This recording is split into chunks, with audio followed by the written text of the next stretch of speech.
How poorly the SEC comprehends its own points of contention is one of the most amusing aspects of the current rippling SEC case. I want to show you guys something completely crazy in this video.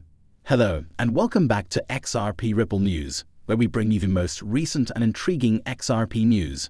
We're giving away 500 XRP to those who are watching. All you have to do is upvote, subscribe, comment XRP is king and watch the video to the end to be eligible. Because guys, this stuff has some serious inconsistencies in it.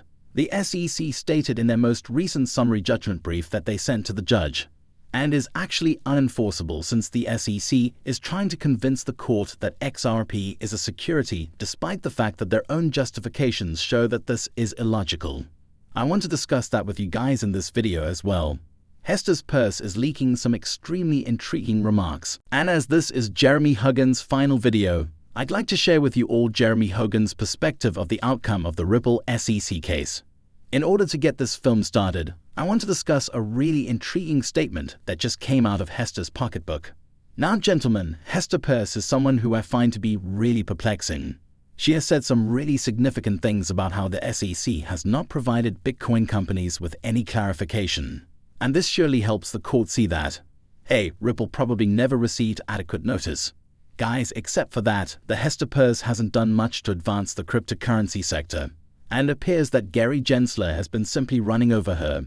Despite the fact that she is frequently referred to as the crypto mom, it doesn't appear that she has ever contributed to the cryptocurrency community. She did, however, tweet earlier today to all of you who think I'm a lousy SEC commissioner. There are a ton and a half of you. This speech demonstrates that I would do much worse as the other sex commissioner. The second portion of her statement, in which she refers to the SEC and the football conference, is not particularly pertinent, but I found it intriguing that she mentioned there are many of you. He seems to be implying that many of the people who criticize her are automated right now.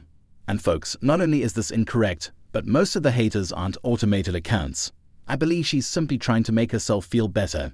She tries to make herself feel better after receiving a lot of criticism from members of the Bitcoin community, in my opinion. Many of these people, she keeps reminding herself, are robots. The majority of these individuals, however, are simply people who the SEC has affected and are not bots. With their cases against Ripple and the library, the SEC injured a ton of small-time investors, and many are upset because their course has made a point of making positive remarks about cryptocurrencies. She hasn't, however, specifically criticized the SEC for impeding innovation. She has stated in very general terms how the SEC isn't necessarily carrying out its duties and how it prevents innovation from thriving. She hasn't actually singled out anyone in particular, and I responded to Hester's Peirce on Twitter. Hester, calling Jay Clayton and Hinman meta integrity. How was that not a major issue? At worst, you were aiding in the cover-up of the fraud. Guys, the fact that we don't see Hester taking any actual action is my biggest complaint about her pocketbook. She makes so many generalizations. However, when challenged on specific concerns, such as Jay Clayton or Bill Hinman, she claims they are men of integrity and had no intention of wrongdoing, because it is absolutely evident. Additionally, Jay Clayton and Bill Hinman did intend to act improperly, and other SEC commissioners did in fact say this. So guys, it's difficult for me to take her seriously when she goes out of her way to defend people in this way. If she were really in improving the SEC and promoting blockchain in the US, she wouldn't be presenting Congress with concrete examples and requesting an investigation into the SEC for the following 3 reasons. That isn't the case. If anything, she was just concealing it from the public. She then makes an attempt to claim that many people are referring to her as a bot, which is plainly unsettling in and of itself. She seems to merely believe that she is superior to the majority of those who seek her assistance. Many people are only angry with her because our cases against the SEC have dragged on for 3 to 4 years with little to show for it. Therefore, I only believe that Hester Peirce's comment is quite outdated. If she wants to be taken seriously in the Bitcoin industry, she needs to put in a lot of effort and stop just talking. She needs to act as well. Hester Peirce has only written her tale for cryptocurrency for the past 4 years. Harbor idea, which is, as we all know, a total lost cause and wouldn't provide anyone with any clarification. It would just lead to further uncertainty. Therefore, all we need is for Hester Peirce to publicly state that this is what qualifies anything as a security. Something becomes a commodity as a result of this. I simply believe that all of her words are meaningless since she has refused to accomplish that. Now that everything has been stated, gentlemen, she does have a chance to redeem herself because it appears like Gary Gensler will be under a lot of pressure from the incoming Congress. I hope that Gary Gensler's testimony will be heard frequently once the new Congress convenes on January 3rd. Now, if this occurs and Gary Gensler does begin to experience significant pressure from within the government, I can imagine Hester Peirce stepping forward and speaking out more, especially if Gary Gensler is beginning to bear the brunt of the blame. We need to see this happen though, people. First off, I'm positive that this will occur. It's just challenging to predict Hester Peirce's position on the matter. And will she remain silent and simply ignore the problems at the SEC? Or will she speak up and truly be vociferous about them? Although I highly doubt she will publicly discuss it, it would be interesting to watch. Having said that, I do believe Gary Gensler will be under a lot of pressure. To attempt to dodge all the inquiries he's going to receive from Congress, I truly hope he steps down next year. Gary Gensler must be aware that they will be harsh with him, and I doubt he wants to be in that situation. Now, Gary Gensler is a master at deflecting inquiries, so it will be interesting to watch how he responds to this. He might give one testimony before realizing there is simply too much and quitting. Let's wait and see. I believe Gary Gans won't serve out his entire term. It would be logical for him to leave office before facing congressional inquiries. Eric responds that his finest days are undoubtedly behind him, but let's see what happens anyway because he now wants to go on and talk about something utterly ludicrous. In several filings over the course of this lawsuit, the SEC has made countless claims that are blatantly absurd. The SEC's actions have been quite transactional. They debate each topic on its own without considering the effects of previous statements. It's always funny catching the SEC in one of these situations because it just demonstrates how unprepared they were for this case and how little they actually understand cryptocurrencies and blockchain. This is because they have been constantly contradicting each other and saying a lot of things that just plainly don't make sense. Guys, we just saw another excellent illustration of this. View this, please. This is taken from the SEC's brief for summary judgment. They responded completely. Their fanciful arguments were outside the purview of this case, including the SEC's long-standing position that the software and code that make up the XRP ledger itself is a security or regarding non-XRP tokens issued on that ledger.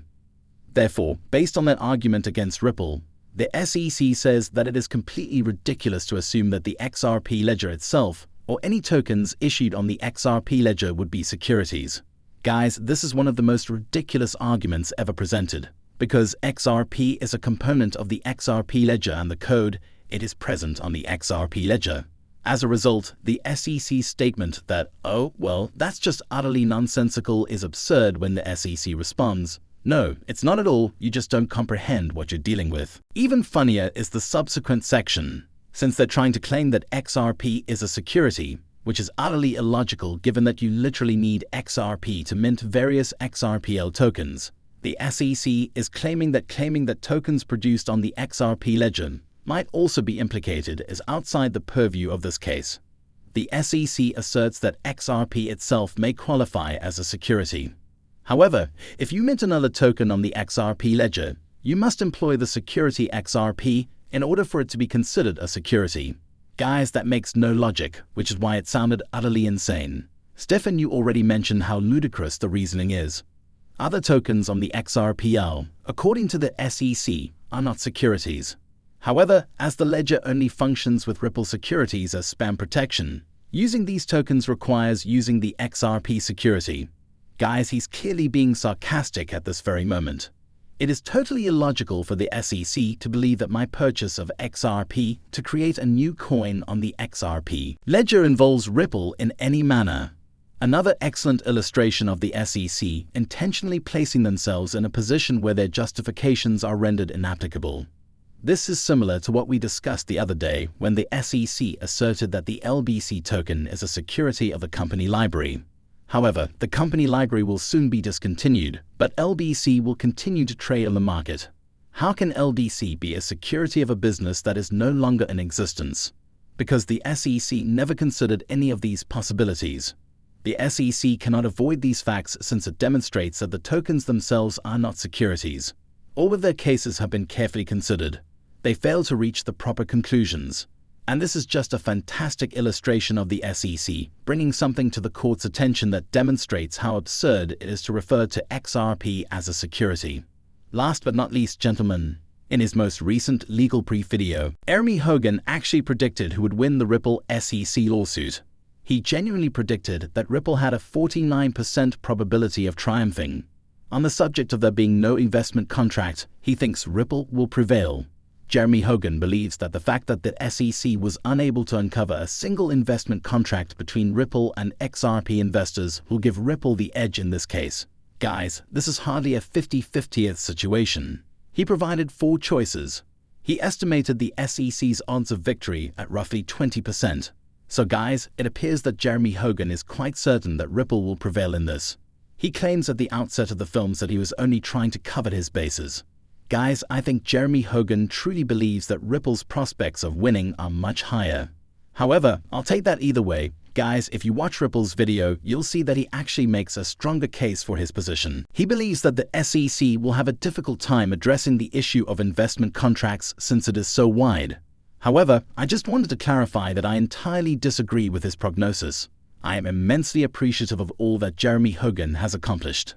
The fact that this will be his final video is sad. He is really one of the persons who really piqued my interest in the case and Ripple's possibilities of winning the contest. When it was initially dropped, I had a lot of doubts about everything that was happening.